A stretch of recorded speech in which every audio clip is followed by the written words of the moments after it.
आज हम एक्टोकार्पस शैवाल के दूसरे प्रकार के जनन अर्थात लैंगिक जनन के बारे में पढ़ेंगे। इसकी अधिकांश जातियां असमयुग्मकी एन आइसोगैमस प्रकार की होती हैं।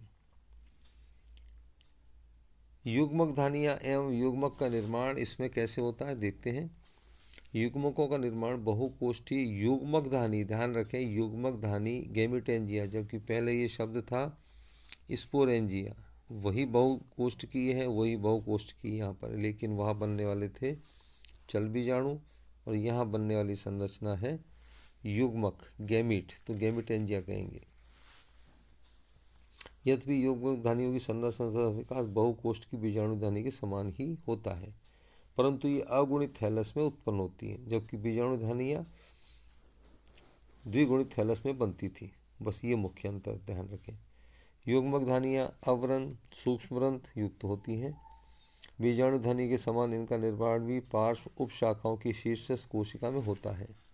युग्मक धानी प्रारंभिक के पुनरावृत्त अनुप्रस्थ विभाजनों से 6 से 12 कोशिकाओं की एक श्रृंखला बनती है।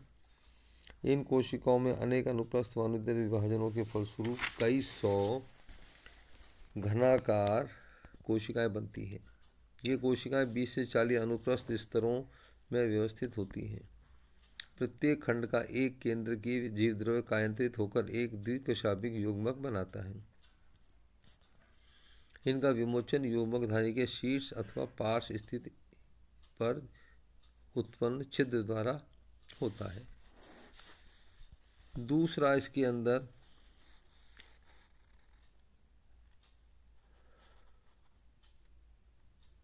निषेचन की क्रिया।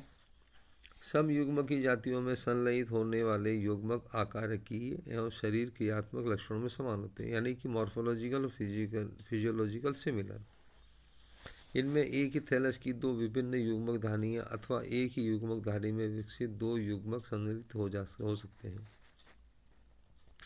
परंतु शरीर क्रियात्मक दृष्टि से असमयुग्मकी जातियों में दो विभिन्न प्रभेदों के तंतु में विकसित युग्मक संयोजित होते हैं।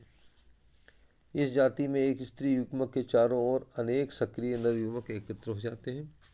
सभी नर युग्मक अपनी अग्र दीर्घ शाविका द्वारा स्त्री संयुग्मक युग्मक से संलयित हो जाते हैं। इसके पश्चात शेष नर युग्मक स्त्री युग्मक से अलग होकर स्वतंत्रता पूर्वक तैरने लगते हैं। इस प्रक्रिया को पुंजी भवन क्लम्प फॉर्मेशन कहते हैं। युग्मनज का अंकुरण जर्मिनेशन ऑफ जाइगोट। तो यहाँ निषेचन की क्रिया के फलस्वरूप जो द्विगुणित संरचना बनी वो संरचना बाद में अंकुरण करती है। तो युग्मनज का अंकुरण निषेचन के तुरंत पश्चात होता है।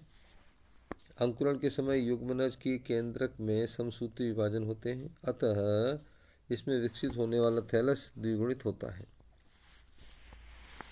इस थैलस में एक कोष्ठी अथवा बहुकोष्ठी बीजाणु धानियाँ विकसित होती है, यूनिलोक्यूलर और प्लूरिलोक्यूलर। अंत में हम देखते हैं पीढ़ी का एकांतरण, अल्टरनेशन ऑफ जनरेशन। एक्टोकार्पस के लैंगिक थैलस एक लिंगाश्रयी अथवा डायोसियस तथा अगुणित हैप्लॉइड होते हैं। इनमें केवल बहुकोष्ठ की बीजाणु धानियों का निर्माण होता है, बहुकोष्ठ की युग्मक धानियों का निर्माण होता है। सम अथवा असंयुग्मकों के संयोजन से निर्मित युग्मनज में अंकुरण के समय केवल समसूत्री विभाजन होते हैं, अतः इसके अंकुरण से द्विगुणित बीजाणुद्भिद थैलस बनता है। इस थैलस में एक कोष्ठी अथवा बहुकोष्ठी दोनों प्रकार की बीजाणु धानियाँ बनती हैं। इनमें विकसित चल बीजाणु अलैंगिक विधि से प्रवर्धन करते हैं। बहुकोष्ठी की बीजाणु धानी में विकसित चल बीजाणु द्विगुणित होते हैं तथा इनके अंकुरण से पुनः द्विगुणित थैलस का निर्माण होता है। इसके विपरीत एक कोष्ठी बीजाणु धानी में विकसित चल बीजाणु अगुणित होते हैं तथा इनके अंकुरण से अगुणित तथा युग्मकोद्भिद थैलस बनता है। एक्टोकार्पस की युग्मकोद्भिद तथा बीजाणुद्भिद दोनों पीढ़ियाँ आकार के रूप से समान होती है, देखने में एक जैसी होती हैं। इसी वजह से इनको समाकृतिक आइसोमॉर्फिक पीढ़ी भी कहा जाता है। और जनरेशन अल्टरनेशन ऑफ जनरेशन को हम क्या कहते हैं? Isomorphic alternation of generation. तो ये था एक्टोकार्पस में पाया जाने वाला लैंगिक जनन, निषेचन, युग्मनज का अंकुरण और पीढ़ी एकांतरण। धन्यवाद।